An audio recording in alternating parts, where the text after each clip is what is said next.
World News Today, brought to you by Continental Radio and Television Corporation, makers of Admiral Radio, America's smart set.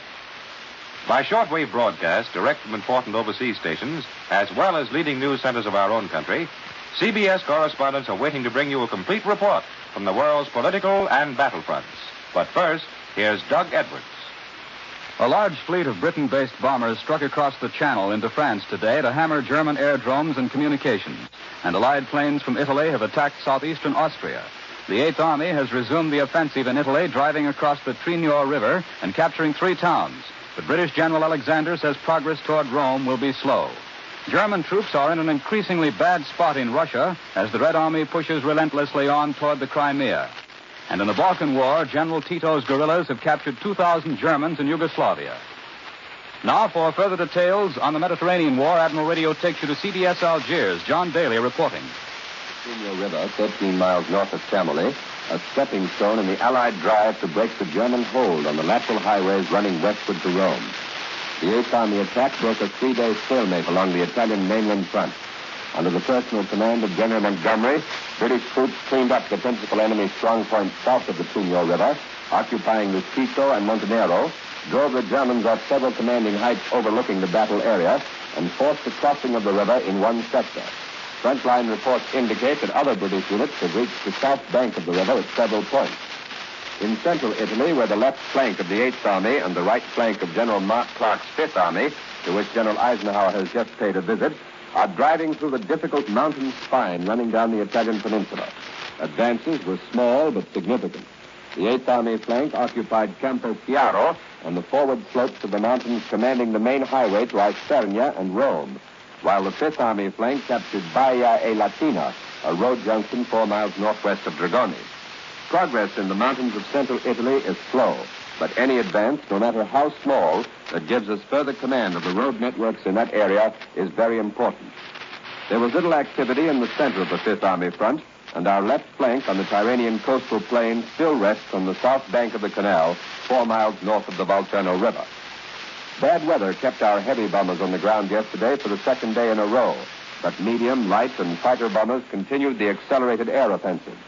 The Germans have learned by experience that in Allied military operations, the Northwest African Air Force has taken the place of that calm which traditionally precedes the storm. Yesterday, medium bombers scored direct hits on 3 important bridges in the Rome area, causing new havoc in this bottleneck of enemy communications, which recent photo reconnaissance shows has been badly mauled. The Rome-Leghorn and Rome-Florence rail lines are completely blocked. Medium bombers also attacked the coastal gun positions near Gaeta, over 20 miles north of the battlefront. And closer to the battlefront, the tactical Air Force, in a large-scale dawn-to-dusk offensive, threw wave after wave of planes into attacks on enemy troops, defense points, and railway and highway bridges. Scores of enemy trucks were set on fire, and several hundred railroad trains blasted. Secretary of the Treasury Morgenthau, who has just finished a tour of the Mediterranean area, held a press conference here at headquarters this morning. He said a good deal about the great work that has been done in this theater. We asked for news of home. He told us there's too much optimism at home and a lack of realization of what our troops are up against. Mr. Morgenthau went to the Volturno front and saw what we are up against, and this is what he had to say. The battle ahead will be hard, tough, and bloody. Now back to CBS in New York. More news in just a moment, but first here's Warren Sweeney with a word from Admiral Radio. Admiral is today turning out many different electronic instruments for our fighting forces. Radios for ships, planes, and tanks, direction finders, altimeters, and many others. I wonder if you've heard this story of a Thunderbolt pilot for whom an altimeter, built perhaps by Admiral, measured the distance between life and death. At full throttle, he roared down toward the earth with his eyes glued to the altimeter on his instrument panel, watching it drop from 25,000 feet to 20,000 to 15 to 12. Something had gone wrong. Frantically, he pulled back on the stick, eased off the throttle, even fired his guns, but the plane refused to pull out of the dive. Then, at 10,000 feet, the nose slowly lifted, and at 5,000, the plane finally leveled off. Just another dive, you say. Well, listen to this. Army experts later estimated that during the time he plummeted earthward, this pilot had actually reached the amazing speed of 840 miles an hour, 14 miles a minute. even faster than the speed of sound. Yes, for those few seconds, the most important thing in the world to that pilot was his altimeter, the instrument that measured the distance between himself and death. Such experiences are being duplicated on many fighting fronts where Admiral equipment is being used. Admiral guiding our forces to the attack, Admiral summoning aid to our men in distress. This is the wartime duty of your peacetime Admiral, America's smart set. Now, here once again is Doug Edwards. American medium bombers attacked France again today, and standing by at our London microphone is the man who commands American bombers in the European War Theater. For his report, Admiral Radio takes you to CBS London. Larry LaSueur reporting. London was the scene of a huge Home Guard mock war today. More men took part in the exercise than we have fighting in Italy.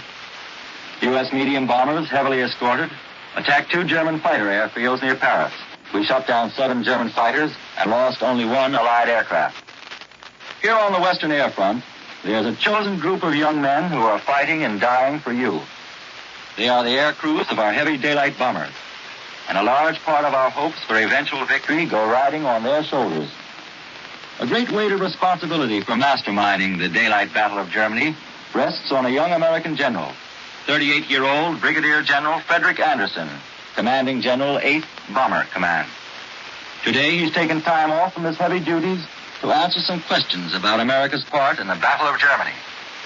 General Anderson, do you consider major daylight raids on Germany worth their cost, even if our losses are high?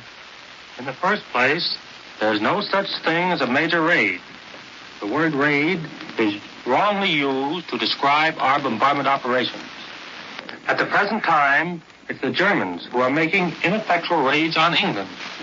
Our operations against Germany and occupied Europe have gone far past the raid stage.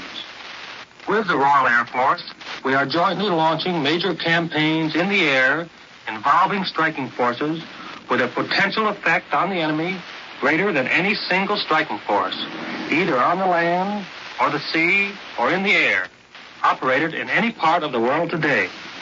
Over 1 million Germans are involved in opposing any one of our major air operations.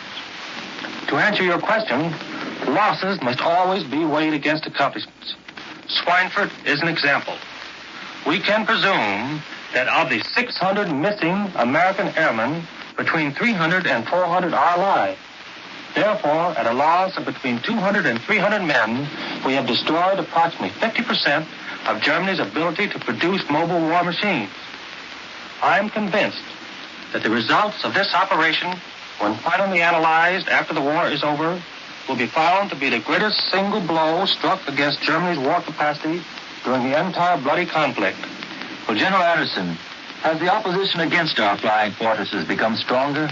Yes, and it will continue to become stronger as pressure on the Hun increases.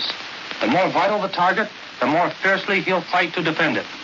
No part of Germany or occupied Europe which is capable of supporting any vital industry is immune from attack from the British Isles.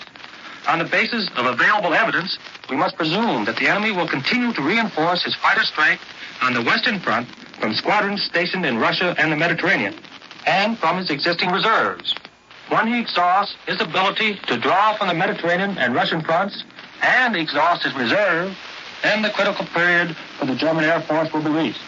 That time is approaching, and we must not falter, the way the Germans did in the Battle of Britain. I can assure you that we will not fail. Thank you, General Anderson. We return you now to New York and Doug Edwards. Allied planes continue their attacks on enemy islands in the Aegean. For a report on the latest developments in the Middle East, Admiral Radio takes you to CBS Cairo. James Fleming reporting. This week's outspoken injunction by the Middle East Commander-in-Chief General Wilson, asking certain of the Greek Patriot fighters to cease turning their arms against each other and to concentrate on fighting the Germans, underlines one of the basic problems faced by Allied political strategy in southeastern Europe. This fratricidal strife in Greece, essentially a quarrel between 2 left-wing patriot bands, is in no sense a civil war. It's a small-scale scrap with large-scale implications. With liberation in sight, Greek political temperatures are running high, and General Wilson's advice to the effect that now is not the time and arms are not the means by which to resolve internal difficulties is timely. Somewhat the same advice would certainly be applicable to the two guerrilla bands in Yugoslavia. Today, both the partisans and the forces of General Mihailovich report clashes by their respective troops in Dalmatia. The partisans say they killed 300 of Mihailovich's men, and the latter protest that they're forced to fight the partisans even as they fight the Germans. The accusations fly thick and fast from both camps. The solution to these Yugoslav differences is presumably one of the urgent items on the agenda of the Moscow conference. It is hoped here that out of that meeting will come a formula that will reconcile these Balkan irreconcilables. Meanwhile, the Nazis seek to make political capital of this Balkan discord. One of their projects, reported by a neutral source, is a so-called Greater Serbia, which will involve the return by Hungary and Bulgaria of certain Yugoslav territories for the creation of this new nationalist state. A Bush League Machiavellian named Filat, who is the chief operator in the Bulgarian Regency, has visited Hitler apparently to discuss Bulgaria's part in this performance. Of course, such a German move has no meaning whatsoever, except to a minority of Slavic collaborationists. The chief use of the new Greater Serbia would be as a propaganda diversion for the outside world. In the wake of the Moscow conferences, at a time when the Allies are reaching common understandings concerning the Balkans, we can expect any number of Nazi overtures in southeastern Europe, all of them designed to confuse the issue. This is James Fleming in Cairo. I return you now to New York and Doug Edwards. In Russia, the Red Army continues to move ahead.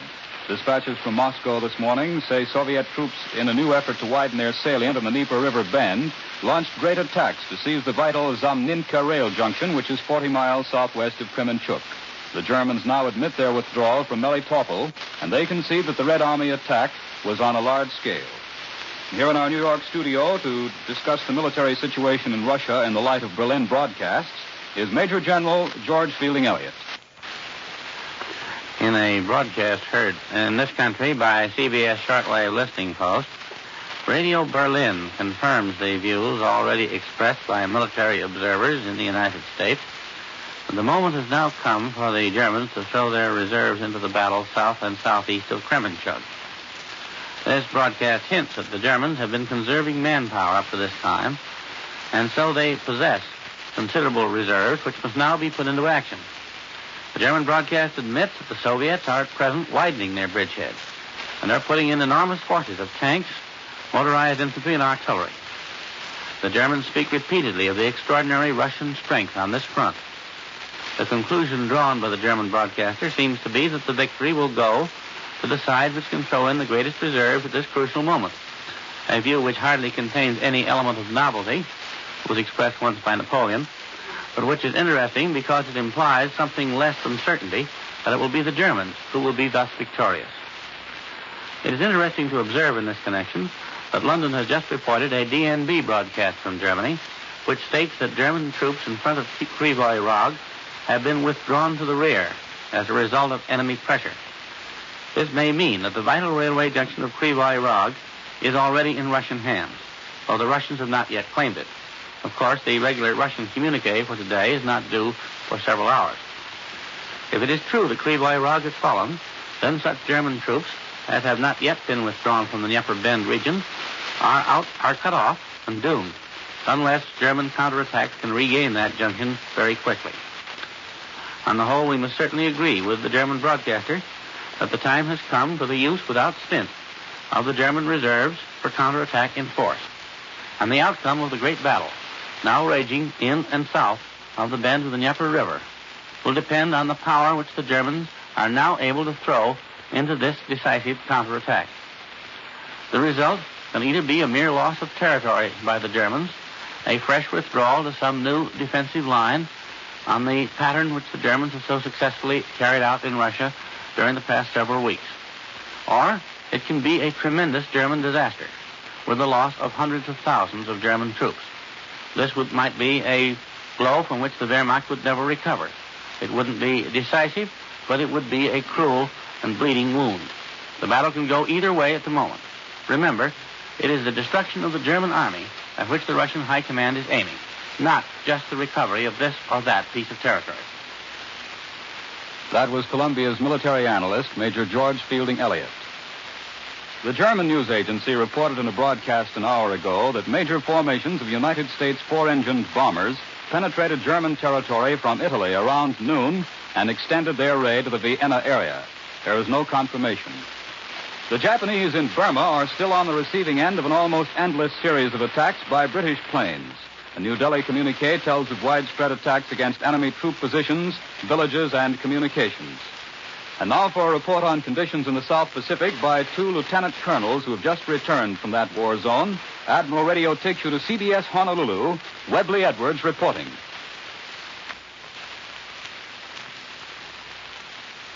Just arrived from the fighting in the Southwest Pacific on a special mission in Hawaii are two lieutenant colonels of the United States Army, Colonel John W. Ferris, artillery, of Abingdon, Illinois, and Washington, D.C., and Colonel Stanley R. Larson, infantry, of Honolulu, Hawaii.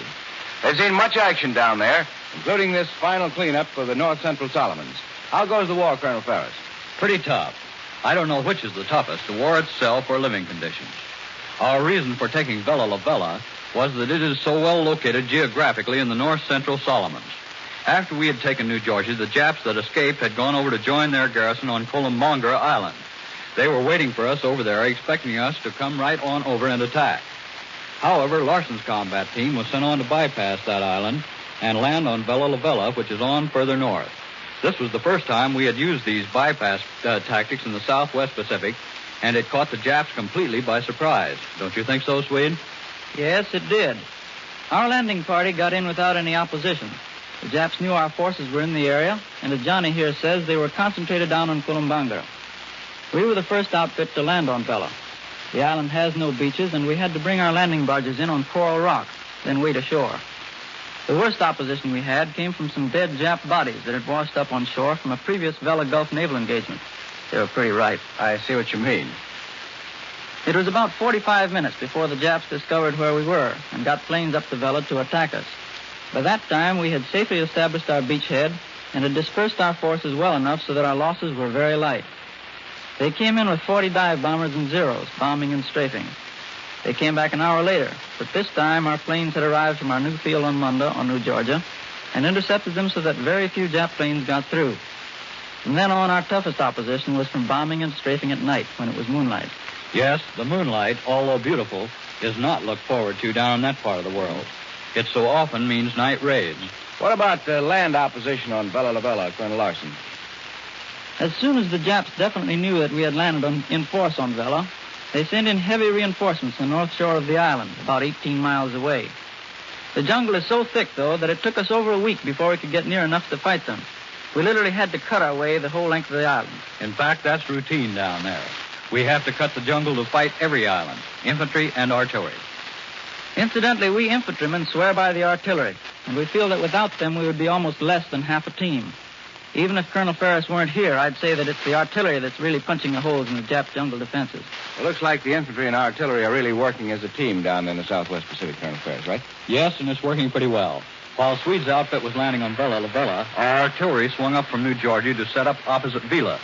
We massed artillery fire on Vila day and night for 8 days and battered them so badly that the doughboys moved in without opposition. In fact, they took only one prisoner there, and he was a deserter. This old idea that the Japs fight on to the death didn't hold in this case, then. The Jap is a good soldier, and he's probably a bit fanatical. But when he gets his belly full of punishment, he doesn't hesitate to pull out and run. This old face-saving stuff doesn't always hold true. Their officers don't hesitate to desert their troops either when the going gets tough. Our capture of Vella La Vella puts American forces in a nice strategic position in the North Central Solomons. I know our listeners will be glad to know that for his action in the Solomons, Colonel Larson has the Distinguished Service Cross. Thank you, gentlemen. Lieutenant Colonel Stanley R. Larson of Honolulu, Lieutenant Colonel John W. Ferris of Abingdon, Illinois. This is Webley Edwards in Honolulu. I return you now to New York.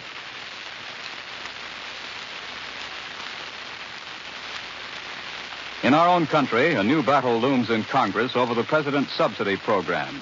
For a summary of this issue and the labor situation, Admiral Radio takes you to CBS Washington, Robert Lewis reporting.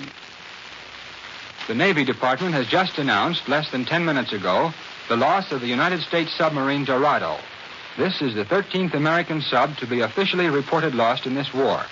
The Dorado was launched only last May, and the communique only serves to emphasize a growing conviction in Congress and among officials of both the Army and Navy that the war against Japan will continue past 1945. And the Navy announcement recently that those 45,000-ton aircraft carriers will be completed late in 1945 is described by one congressman as being in plenty of time to participate in the battle in the Pacific. Elsewhere here, the new developments, highlighted by the mine and railroad labor problems, are threatening the administration's whole stabilization program. As the situation lines up now, Congress is expected to take action supporting a House committee-approved ban on subsidies early next month. But the labor question won't wait that long. The War Labor Board's order to Alabama miners to return to work by tomorrow morning puts a definite time limit on that score. If the miners fail to act, the board can refer the case to the president, who could again take over the mines and let the government operate them. But the strike is spreading. In addition to Alabama's 22,000, about 16,000 more miners in Illinois, Indiana, Kentucky, Ohio, and Pennsylvania have quit. What will happen is causing no little loss of sleep here. Union officials have given the miners another order to return to work, but they point out that the strikes are wildcat in nature. In the railroad case also, it's considered here that the only thing that will head off the threatened strike is personal intervention by the president. Tomorrow, debate opens in the Senate on the Foreign Relations Committee's post-war resolution. Administration forces are lining up the votes in order to secure an overwhelming majority. And today, Senator Taft got in a little before the battle opens punch by advocating that the framework of the League of Nations be used as the basis for post-war planning.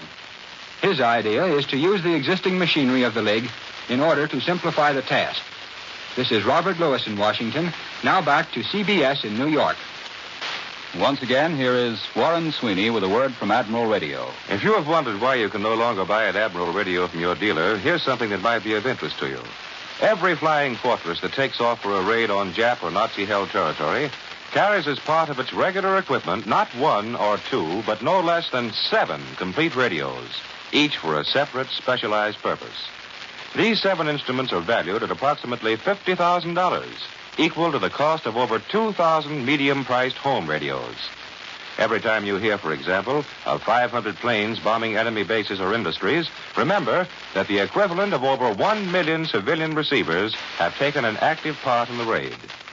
Admiral is today working at top speed, helping to fill the ever-increasing needs of our armed forces for many kinds of electronic weapons. All the facilities of the great Admiral plants, all the efforts of Admiral engineers and research technicians are being devoted to this one task. In peacetime, the world's largest manufacturer of radio phonograph combinations with automatic record changers, Admiral will again return to civilian production when victory has been won. News from the fighting fronts is encouraging, but no more so than the news from our home front battle line, the fight against rising prices. Recently, for the first time since the beginning of the war, figures of the Bureau of Labor Statistics show a decline in the average cost of living. Every war bond you've bought and held has played an important part in halting that vicious upward spiral of higher prices, higher wages, still higher prices. The turning point has been reached, but the battle must continue. Invest your dollars with Uncle Sam and help keep the lid on rising prices. World News Today is brought to you each Sunday at this hour by Continental Radio and Television Corporation, makers of Admiral Radio, America's smart set.